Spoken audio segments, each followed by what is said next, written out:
Hello, my friends. Story time with Mrs. Beth again. Today, Corduroy. Kind of like teddy bears.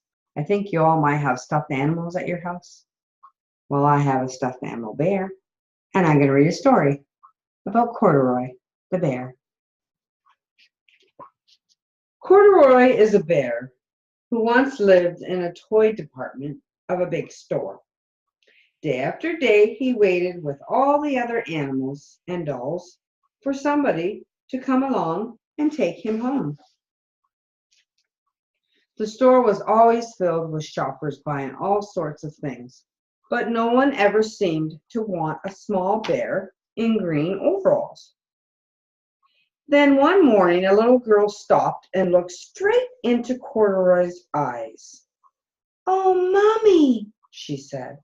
"Look, there's the very bear I've always wanted." "Not today, dear," her mother said. "I've spent too much money already. Besides, he doesn't look new.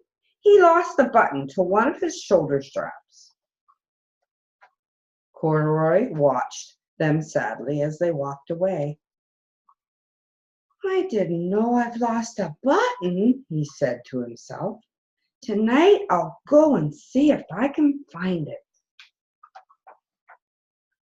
Late that evening, when all the shoppers had gone and the doors were shut and locked, Corduroy climbed carefully down from his shelf and began searching everywhere on the floor for his lost button. Suddenly, he felt the floor moving under him. Quite by accident, he had stepped onto an escalator and up he went. Could this be a mountain? He wondered. I think I've always wanted to climb a mountain. He stepped off the escalator as it reached the next floor, and there, before his eyes, was a most amazing sight. Tables and chairs and lamps and couches and rows of beds. This must be a palace, Corduroy thought to himself. I guess I've always wanted to live in a palace. He wandered around admiring the furniture. This must be a bed, he said. I've always wanted to sleep in a bed. And up he crawled onto a large, thick mattress. All at once he saw something small and round. Why, yeah, there, here's my button, he cried.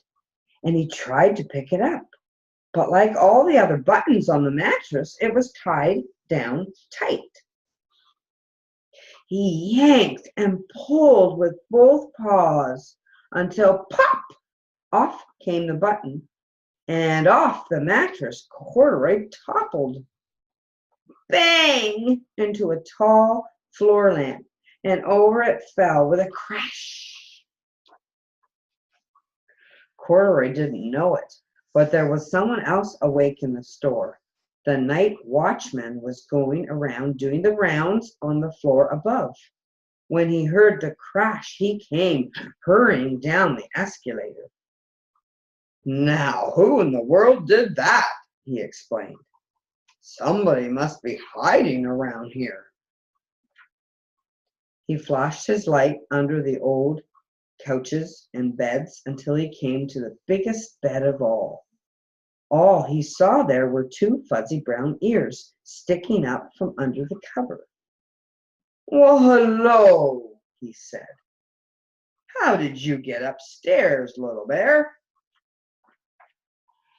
The watchman tucked Corduroy under his arm and carried him down the escalator and sat him on the shelf in the toy department with all the other animals and dolls. Corduroy was just waking up when the first customers came into the store in the morning, and there, looking at him with a wide, warm smile, was the same little girl he'd seen only the day before. I'm Lisa, she said, and you're going to be my very own bear.